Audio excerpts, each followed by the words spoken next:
Hello বন্ধুরা, আজ আমি বানিয়ে নেব ছোট থেকে বড় সকলেরই প্রিয় খাবার ফুচকা। চলুন রেসিপিটি শুরু করা যাক। প্রথমেই একটা পাত্রে আমি নিয়ে নিয়েছি 1 বাটি ময়দা। তারপর আমি নিয়ে নেব সেই বাটিতে পরিমাণ করে এরকম হাফ বাটি সুজি। পরিমাণগুলো কিন্তু ঠিক মতো নিতে হবে। তারপর এরকমভাবে 1 চিমটি খাবার সোডা কিংবা বেকিং সোডা। তারপর আমি দিয়ে দেব জল। জল দিয়ে খুব ভালো করে একটা ডো তৈরি করে নেব। ডোটা কিন্তু খুব একটা বেশি সফট করব না, কিন্তু তার মধ্যে একটু সফট রেখেই ডোটা রেডি করে নেব। দেখুন, ঠিক এভাবে একটা ডো রেডি করে নিয়ে আধ ঘন্টা আমি ঢেকে রেখে দিয়েছিলাম। তারপর আমি আবারও খুব ভালো করে এভাবে হাতের সাহায্যে একটু মুথে নিয়ে এরকমভাবে 4টা আমি লেচি কেটে নিয়েছি। আপনারা চাইলে কিন্তু ছোট ছোট করেও কিন্তু লুচির আকারে কেটে নিতে পারেন। তারপর আমি আরেকটু ছোট করে কেটে নিলাম আপনাদের দেখানোর জন্য, যাতে আপনাদের বুঝতে সুবিধা হয়। তারপর আমি একটু শুকনো ময়দা দিয়ে উপরে ছড়িয়ে দিলাম। দিয়ে আমি লেচিটা খুব ভালো করে রুটির মতো করে বেলে নেব। দেখে আশা করি বুঝতেই পারছেন আমি কিভাবে একদম রুটির মতো করে বেলে নিচ্ছি। একটু পাতলা করে বেলে নিয়ে এরকমভাবে ছোট্ট একটা গ্লাস কিংবা অন্য কিছুর সাহায্যে আমরা ফুচকার আকারে কেটে নেব। আপনারা যেমন পছন্দ করেন সেরকম সাইজের কেটে নিতে হবে। দেখুন, আমি একটা রুটিতে 5টা বানিয়ে নিয়েছি।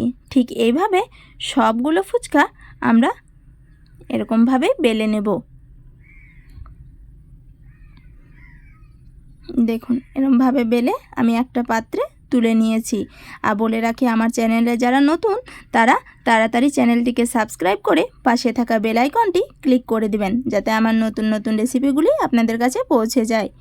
দেখুন, সবগুলো ফুচকা বেলা হয়ে গেলে আমি একটা কড়াইয়ে দিয়ে দিয়েছি সাদা তেল। তেল গরম হয়ে গেলে আমি ফুচকাগুলো তেলের মধ্যে ছেড়ে দিয়েছি।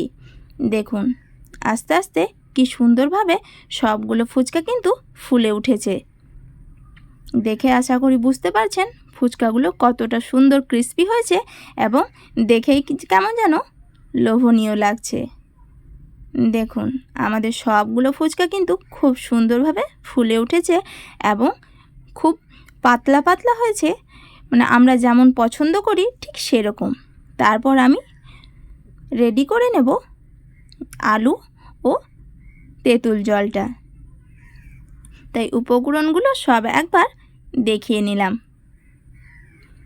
দেখুন, আমি প্রথমে কিন্তু জলটা রেডি করে নেব। আমি একটা পাত্রে তেঁতুল জল রেখেছিলাম। আমি অন্য একটা পাত্রে জল নিয়ে তেঁতুল জল দিয়ে তার মধ্যে দিয়ে দিলাম ধনিয়া পাতা ও পুদিনা পাতা একসাথে আমি একটু হালকা হামালদিস্তায় ঠুকে নিয়েছিলাম। তারপর আমি দিয়ে দিয়েছি সামান্য পরিমাণে মশলা, চাট মশলা। তারপর দিয়ে দিয়েছি এখানে 2 পাতা জলজিরা। এই জলজিরাটা দিলে কিন্তু ফুচকার যে জলের ফ্লেভারটা হয় সেটা কিন্তু দারুণ হয় খেতে, মানে না খেলে বলে বোঝাতে পারবো না যে এর স্বাদটা কত সুন্দর আসে। তারপর দিয়ে দিলাম স্বাদমতো লবণ। তারপর আমি দিয়ে দিলাম এখানে সামান্য পরিমাণে জিরা ও ধনিয়ার গুঁড়া। তারপরে আমি একটা লেবুর পুরোটা রস এখানে দিয়ে দিয়েছি। দেখুন, এই জলটা খেতে এত সুন্দর হয়েছিল যে বলে বোঝানোর নয়। যেমন আমরা পারফেক্ট ফুচকার দোকানে কিনে খাই ঠিক সেরকম। তারপর আমি ওপর থেকে ছড়িয়ে দিলাম ভাজা লঙ্কার একটু হালকা করে আমি এটাকে গুঁড়া করে নিয়েছি।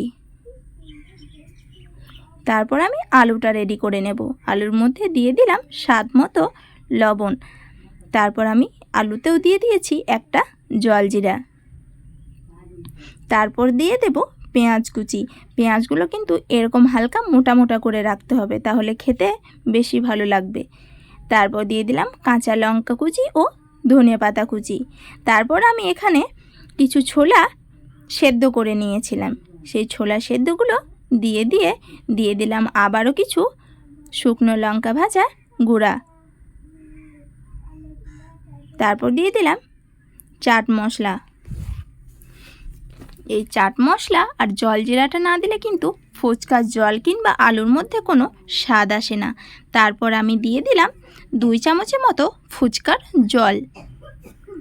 এই টিপসগুলো ফলো করলে কিন্তু আপনাদেরও ফুচকা জল এবং আলু 3টে জিনিসই একদম পারফেক্টভাবে হয়ে যাবে।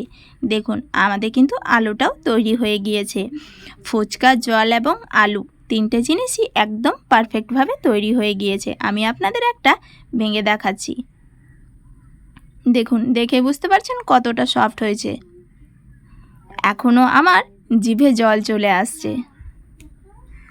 রেসিপিটি ভালো লাগলে অবশ্যই একটা লাইক দিয়ে পাশে থাকবেন, আর কেমন লেগেছে অবশ্যই কিন্তু কমেন্টে জানাবেন। দেখুন আমি আমার ভিডিও এখানেই শেষ করলাম।